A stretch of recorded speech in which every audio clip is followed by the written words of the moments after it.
Hey, Ian back with IG Fresh Kitchen, and Christmas is right around the corner. It's just the beginning of December, but you know what? It's never too late to go ahead and get started on that Christmas baking. So what am I making today? Well, Christmas crack. Why is it called Christmas crack, you may ask? Well, probably saying caramel chocolate crackers takes too long to say. This is a seriously addicting Christmas candy. You know that Lay's commercial, I bet you can't just eat one? Well, that applies to this. With 4 base ingredients, only taking 10 minutes to make, it's a seriously easy and fast Christmas candy to make. So you know what? Let's get into it. What I'm gonna use today is 2 sleeves of saltine crackers, 1 cup of butter, 1 cup of brown sugar, and 1 bag of semi-sweet chocolate chips. That's your 4 base ingredients. From there, you can garnish with anything on top. I'm gonna use candy canes and crushed up M&Ms, but you could use anything you want. Get creative with it. Use marshmallows, use candy canes, Reese pieces, pretzels, anything you want. This is a great activity with the kids, especially when you take them to the store and let them pick something they want to add to the top of the Christmas crack. It's a great idea. One of those core memories, I bet, right? So first off, I'm gonna preheat the oven to 350 degrees Fahrenheit and then line a sheet tray with parchment paper or tin foil. You want to line it with the parchment paper or tin foil because it'll prevent the caramel from sticking to the pan. And it's gonna make your life so much easier. I'm gonna lay the crackers evenly out onto the sheet tray so it's covered. And then from there, in a pan over medium heat, I'm gonna melt my butter. Once the butter is melted, add in a cup of brown sugar and whisk together so everything's incorporated evenly. Let it simmer and bubble for 3 minutes. Now that it's bubbled for 3 minutes, time's up.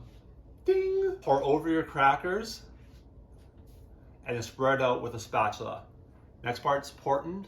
Go ahead and put in the oven for 5 minutes. Once that 5 minutes is up, pull the sheet tray out. The caramel and the crackers are bubbly and gooey, and you're halfway done.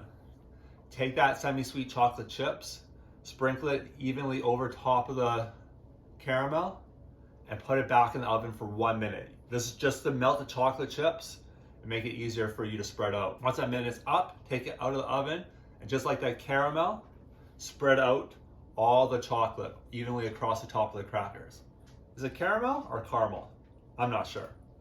It's wherever you're from, right? Once that chocolate is melted, now is the key time to put on your garnishes. Careful, but you want to put it on when the chocolate's hot so the garnishes and the candies stick into the Christmas crack. I'm going to evenly sprinkle out candy canes and the M&M pieces. Now that that's done, I'm going to let it sit on the countertop till it's room temperature and then put into the fridge for 8 hours. You want to let it sit in the fridge for the 8 hours so that caramel gets nice and hard and brittle. That's going to allow it to crack into large pieces or medium pieces or whatever you want, and store in an airtight container. And it's beautiful because it sits on your counter and you don't have to store it anywhere. If you're short on fridge space, you don't have to worry about it. Just put it on the countertop, put it in the cupboard, set it, forget it.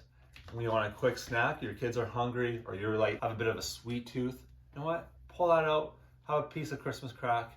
You can thank me later. So if you like this video, go ahead, like and subscribe. I greatly appreciate it.